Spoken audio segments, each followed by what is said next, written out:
একটা প্রোগ্রাম কিন্তু অলরেডি চালু আছে, সেটা হলো EB-5। EB-5 কিন্তু খুব কম টাকায় হচ্ছে তা না।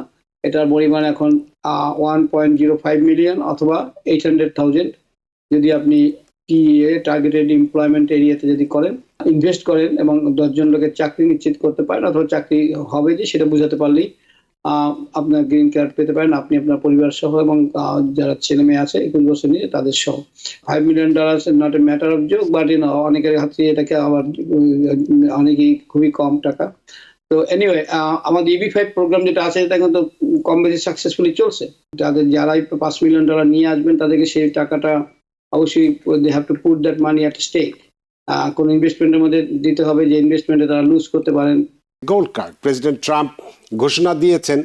আগে আমরা যেটা জানতাম EB-5 ক্যাটাগরির যে ভিসাটা ছিল, বিশেষ করে ইনভেস্টমেন্ট ক্যাটাগরি, সেটা বেশ অল্প টাকার মধ্য দিয়েই আমরা অনেকেই চেষ্টা করলে এখানে ব্যবসা প্রতিষ্ঠা করে নাগরিকত্ব বা গ্রিন কার্ড পেতে পারতাম। উনি সেটা মনে হচ্ছে যেন ওটা কে তুলে দিয়ে হোক বা যেভাবেই হোক উনি একটা নতুন পদ্ধতি চালু করতে চাচ্ছেন সিটিজেনশিপ পাওয়ার ক্ষেত্রে গোল্ড কার্ড। এই গোল্ড কার্ড কতটা গোল্ড বা সোনালী, সেটাই হচ্ছে আজকের আমাদের আলোচনার বিষয়, যে আমেরিকার এই নাগরিকত্ব পাওয়ার নতুন উপায় কি, গোল্ড কার্ড কতটা কার্যকরী হতে পারে, বা এক্ষেত্রে যে বিষয়গুলো আমার কাছে মনে হয় যে একজন অ্যাটর্নি হিসেবে আপনিও কি মনে করেন যে এটি বাস্তবায়িত করা খুব সহজ হবে? অর্থাৎ এটার বিরুদ্ধে বিভিন্ন স্টেটে বা কোর্টে কি মামলা হতে পারে, অথবা শুধুমাত্র তার ইচ্ছে বা ঘোষণা অনুযায়ী কি এই ধরনের একটি পদ্ধতি চালু করা সম্ভব, নাকি এটা কংগ্রেসের অনুমোদন লাগতে পারে বা কংগ্রেসের অনুমোদন ছাড়া এই ধরনের সিদ্ধান্ত বাস্তবায়ন করা সম্ভব কিনা আদৌ, এই বিষয়টি নিয়ে আমরা কথা বলতে চাই এবং কিভাবে এটি কার্যকরী করতে পারে এই গোল্ড কার্ডটা দিয়ে নাগরিকত্ব লাভের ক্ষেত্রে আপনার কাছ থেকে জানতে চাই অ্যাটর্নি অশোক কর্মকার। ধন্যবাদ রানা ভাই, আপনার প্রশ্নের মধ্যে অনেক উত্তর আপনি দিয়েছেন, কাজে আমার মনে হচ্ছে যে I just elaborate on that. প্রথমত গোল্ড কার্ড শুনতেই অনেক দেশে এখন প্রায় 70টা দেশে এরকম গোল্ড কার্ড একটা ধারণা প্রচলিত হয়েছে, যেখানে আপনি ইনভেস্ট করবেন একটা গুড অ্যামাউন্ট অফ মানি। অবশ্যই বিভিন্ন দেশের বিভিন্ন রকম ভাবে এটাকে করছে এবং পরিমাণটা কম বেশি আছে, কিন্তু ধারণাটা নতুন নয়। এর অর্থই হলো যাদের অলরেডি টাকা আছে, যাদের মানি পিপল, তাদেরকে একটা পথ দেওয়া, যেখানে সিটিজেনশিপ, আমেরিকান যে সিকিউরিটি বলেন, আমেরিকান প্রাইড বলেন, তার ভাগিদার করে দেওয়া। তো এটা আমাদের কিন্তু অলরেডি একটা, আপনি যখন বলছিলেন যে একটা প্রোগ্রাম কিন্তু অলরেডি চালু আছে, সেটা EB-5। EB-5 কিন্তু খুব কম টাকায় হচ্ছে তা না। এটার পরিমাণ এখন 1.05 মিলিয়ন অথবা 800,000 যদি আপনি টিএ টার্গেটেড এমপ্লয়মেন্ট এরিয়াতে যদি করেন, তো ডিস্ট্রেসড এরিয়া যাকে বলি আমরা, যেখানে আপনার ইকোনমিক অ্যাক্টিভিটি একটু কম আছে, সেখানে আপনি 800,000 যদি আপনি ইনভেস্ট করেন এবং 10 জন লোকের চাকরি নিশ্চিত করতে পারেন অথবা চাকরি হবে যে সেটা বোঝাতে পারলেই আপনার গ্রিন কার্ড পেতে পারেন, আপনি আপনার পরিবার সহ এবং যারা ছেলে মেয়ে আছে 21 বছর নিয়ে তাদের সহ। এটা প্রায় 1990 সন থেকে এই প্রোগ্রাম কিন্তু চলছে। কাজে এক ধরনের গোল্ড কার্ড কিন্তু চলছে, এটাকে গোল্ড কার্ডের নতুন করে আর সংজ্ঞা উনি দিচ্ছেন, তার মানে শুধু পরিমাণটা বাড়ানো হয়েছে। কিন্তু প্রথমত হলো এটা কি ভালো কি খারাপ সেটা অনেক প্রশ্ন এখনই আছে। প্রথমত হলো যাদের টাকা আছে তারাই আসবেন। আমেরিকায় মানুষ যারা আমাদের ইমিগ্রেন্ট, তারা কিন্তু কেউ টাকা নিয়ে আসেনি। যারা এলন মাস্ক থেকে শুরু করে যারা অনেকেই এসছেন, তারা ব্রেইনটা নিয়ে এসছেন, ব্রেইন দিয়ে তারা টাকা বানিয়েছেন। কাজে টাকা নিয়ে যারা আসবেন তারা কিন্তু টাকাটা আমেরিকায় রাখবেন না, তারা আমেরিকা থেকে নিয়ে যাবেন। সুতরাং প্রেসিডেন্ট ট্রাম্পের যে বর্তমান প্রস্তাবনা, আমার মনে হয় প্রথমত হলো যে that is not going to serve the purpose of the interest of this state. It's like very, আমার কাছে মনে হচ্ছে very short sighted. We need more brains that will create asset, that will create wealth. 5 million is nothing. American যে $3 trillion যে economy, সেখানে $5 million nothing. আর যারা invest করে তারা শুধু ইনভেস্ট করে রেখে যায় না, নিয়ে যাবে। সুতরাং প্রথমত হলো এটা যেমন একটা ক্লাস সৃষ্টি করতে চায়, যে যাদের টাকা আছে এখানে আসবে এবং সেই টাকা প্রায় সময় সঠিক পথে যারা আছে তাদের খুব একটা আগ্রহ নেই। যাদের বেঠিক পথে টাকা মানে করে, আমরা অনেকেই বলি, সবাই করবে অবশ্যই না। সুতরাং সেটা এক ধরনের আমার মনে হয় ভুল ধারণা সৃষ্টি করে।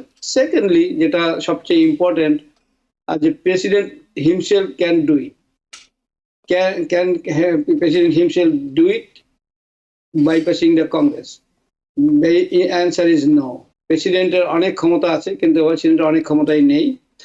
আইন তৈরি করার জন্য যে প্রেসিডেন্টের, সেটার জন্য কংগ্রেসের কাছে, যেটা বিশেষ করে যখন আপনার এই প্রশ্ন ওঠে ইমিগ্রেশন, এখানে কংগ্রেসকে আপনি পাশ কাটিয়ে নতুন আইন নতুন ভিসা ক্যাটাগরি করার কিন্তু কোনো স্কোপ নেই। সুতরাং প্রেসিডেন্ট হয়তো ইচ্ছা প্রকাশ করেছেন যে উনি চান একটা গোল্ডেন কার্ড, যেখানে $5 মিলিয়ন মানুষ দিবে এবং তারপরে আমেরিকান সিটিজেনশিপ নেবেন।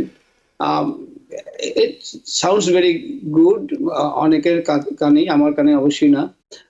$5 million not a matter of joke, but অনেকের হাতে এটাকে আবার অনেকেই খুবই কম টাকা। তো এনিওয়ে, আমাদের EB-5 প্রোগ্রাম যেটা আছে, এটা কিন্তু কম বেশি সাকসেসফুলি চলছে। এটার টাকাটাও যে পরিমাণ মানে ডলার আপনাকে ইনভেস্ট করতে হয়, সেটা কিন্তু কম না। $1 million, 10 jobs to be created. তো সে কারণে বলছি যে গ্রিন কার্ডের জায়গায় এখন গোল্ড কার্ড করার, যে গোল্ড কার্ডের মাধ্যমে গ্রিন কার্ডের দিকে আসা, সেটা আমার কাছে মনে হয় না যে খুব একটা বাস্তবসম্মত এবং আমেরিকান স্বার্থের দরকার।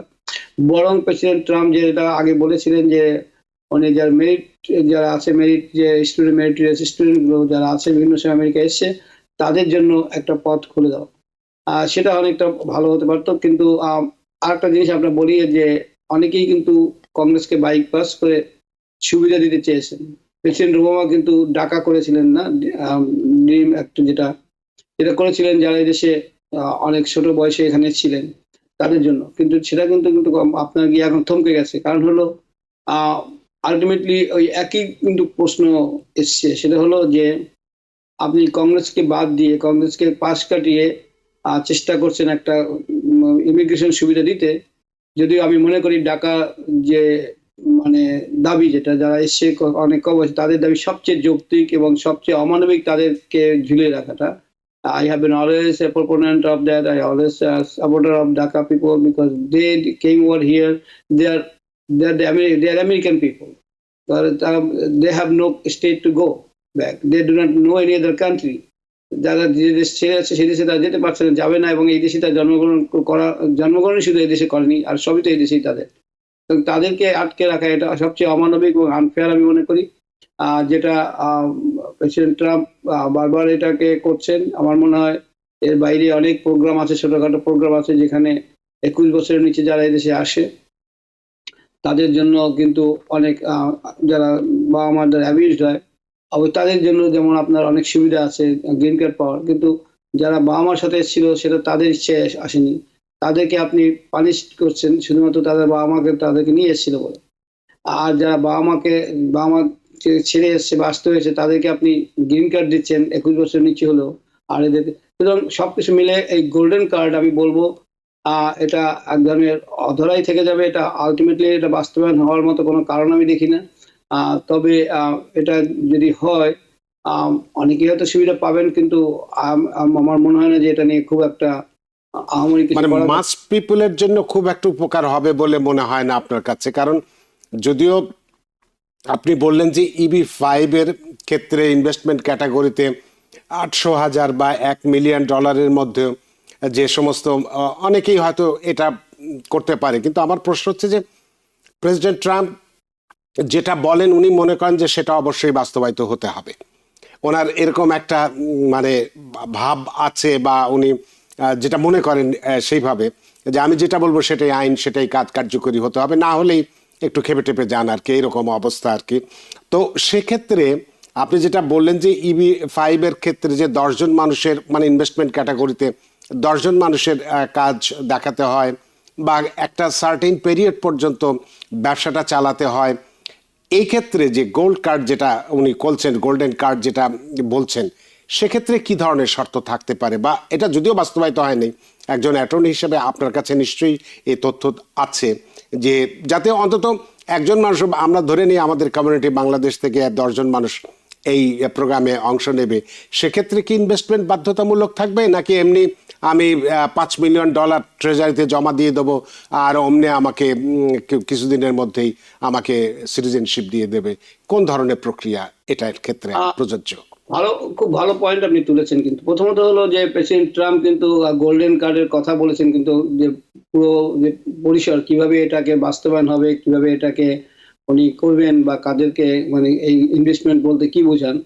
তো আমেরিকান পার্সপেক্টিভে আমি বলতে পারি ইনভেস্টমেন্ট মানে হলো আপনার টাকা ব্যাংকে জমা দেওয়া নয়, যেটা অন্য অনেক দেশেই কিন্তু আপনার আছে, যেখানে আপনি যেমন কানাডাতে একসময় ছিল, এখন এই মুহূর্তে সেরকম আছে কিনা আমি জানি না, যে আপনি আপনার টাকাটা ব্যাংকে যদি জমা থাকে then that is considered as investment. কিন্তু আমাদের আমেরিকান পার্সপেক্টিভে ইনভেস্টমেন্ট মানে হলো to put your money at stake. তার মানে হলো যে আপনি যে টাকাটা কোথাও আপনি ইনভেস্ট করা মানে হলো আপনি আপনার এক ধরনের গেমলিং, এক ধরনের আপনি টাকাটাকে আপনি একটা রিস্ক নিচ্ছেন, যে টাকাটা আপনি লুজ করতে পারেন। যেখানে লুজ করার কোনো সম্ভাবনা নেই সেটা ইনভেস্টমেন্ট না আমেরিকান পার্সপেক্টিভ, এবং আমার মনে হয় that is the right thing, right definition of investment. ইনভেস্টমেন্টে যদি কোনো আপনার ঝুঁকি না থাকে, উইদাউট রিস্ক, উইদাউট স্টেক, তো ইটস নট ইনভেস্টমেন্ট। ব্যাংকে টাকা রাখা ইনভেস্টমেন্ট না, সেখানে আপনি সুদ পাবেন, হয়তো পাবেন না, খুব যতই কম হোক হয়তো এখনো পাবেন এখানে, but still that cannot be called investment. So investment মানেই হলো তাদেরকে এই টাকাটা কোনো ঝুঁকিতে ফেলতে হবে যেখানে তারা মানিটা লুজ করতে পারেন, অর্থাৎ ইনভেস্টমেন্ট মানে ইনভেস্টমেন্ট, এটা কোনো সঞ্চয় না। সঞ্চয় এবং ইনভেস্টমেন্টের মধ্যে যে পার্থক্য সেটা আমেরিকানরা আমরা করে থাকি, এটা অনেক দেশেই হয়তো সেটা করে না। শুধুমাত্র আপনি টাকাটা নিয়ে কোনোভাবে তাদের ব্যাংকে দেখাতে পারলেই হলো যে আপনি you have that money. Having that money and investment not same thing. তো সেদিক থেকে কোনো রূপরেখা যেটাকে আমরা বলি, এখনো কিন্তু গোল্ড কার্ডে কোনো রকম আমরা পাইনি। শুধুমাত্র অনুমান হচ্ছে যে তাদের যারাই $5 মিলিয়ন নিয়ে আসবেন তাদেরকে সেই টাকাটা অবশ্যই they have to put that money at stake, কোনো ইনভেস্টমেন্টের মধ্যে দিতে হবে, যে ইনভেস্টমেন্টে তারা লুজ করতে পারেন ultimately. So this is that is American perspective, right? এখানে আমরা সবাই যারা বিজনেস করতে চাই বা কোনো কিছু করতে চাই তারা সবাই রিস্ক নেয়। হার্ভার্ডে ভর্তি হওয়ার পরে হার্ভার্ড থেকে ছেড়ে দেয়, তাদের ড্রপ আউট হয় এই দেশে, তাই না? তো যে দেশে হার্ভার্ডে যারা যোগ্যতা অর্জন করে যাওয়ার, তাদের সেই সাহস, সেই ইনভেস্টমেন্ট আছে ড্রপ আউট হওয়ার, তারাই কিন্তু মার্ক জুকারবার্গ হয়, তাই না? তারপর এরাই হলো আমেরিকা সেটাই হলো investment. You have the confidence, courage to to say no, এবং আপনার সেটাই হলো আমেরিকান স্পিরিট, যেটা কিনা আপনাকে সামনে নিয়ে যায়, যেখানে অন্য দেশকে আমরা টেক্কা দিতে পারি। কারণ হলো উই হ্যাভ দ্যাট কারেজ, আমাদের সমাজ আমাদেরকে সেই জায়গাটা দিয়েছে যেখানে মানুষ নো বলতে পারে, রিস্ক নিতে পারে এবং সামনের দিকে এগিয়ে যেতে পারে। সুতরাং আমার কাছে মনে হয় না যে গোল্ড কার্ড যদি হয়, যেটা $5 মিলিয়ন, সে আপনি ব্যাংকে রেখে বলবেন যে আমি এখন ইনভেস্ট করলাম, বলে যে it is not investment, it is সঞ্চয়। নিউ ইয়র্ক থেকে সম্প্রচারিত TVN 24 টেলিভিশন বিশ্বজুড়ে বাঙালির কণ্ঠস্বর।